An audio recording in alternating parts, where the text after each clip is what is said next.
Le sang martèle ses tempes. Mais ce n'est pas sa rage qui gronde. C'est une force étrangère, glaciale et furieuse, qui guide ses gestes. Myriam projette Allison au sol avec une brutalité qui la surprend elle-même. Chaque coup qu'elle porte est précis, implacable. Allison, habituellement si arrogante, ne peut que subir. Le visage déformé par la surprise et la douleur. Un peu plus loin, sur le parking du lycée, le Vespa vert semble prendre vie. Son phare s'allume et s'éteint en pulsations rapides, comme un cœur affolé. Et un vrombissement sourd s'échappe du moteur. Une plainte mécanique répondant à la violence de la scène. La bagarre a attiré l'attention et bientôt, des silhouettes d'adultes se précipitent. 2 professeurs parviennent enfin à agripper Myriam, luttant pour la maîtriser. « Lâchez-moi !» hurle-t-elle, mais sa voix est rauque, presque méconnaissable. Allison se relève péniblement, l'œil déjà gonflé et la lèvre en sang. Son regard croise celui de Myriam, rempli d'une haine pure. « Tu vas me le payer, la folle !» crache-t-elle avant d'être emmenée vers l'infirmerie. Le sortilège est rompu. Myriam, soudainement vidée de cette énergie surnaturelle, est secouée de tremblements. L'effroi la submerge.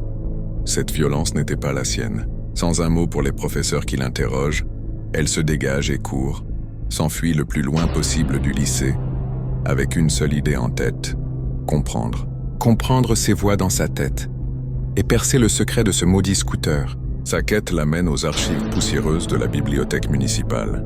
Pendant des heures, elle compulse les microfilms des vieux journaux locaux, cherchant un accident, un drame, n'importe quoi lié à un Vespa vert. Enfin, ses yeux s'arrêtent sur un titre datant de près de 20 ans. Course mortelle en centre-ville. Un jeune homme perd la vie.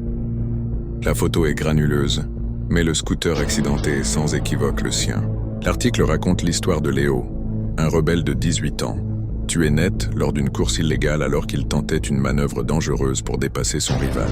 Le fantôme qui la hante a un nom. Il a une histoire de vitesse, de rivalité et de mort brutale.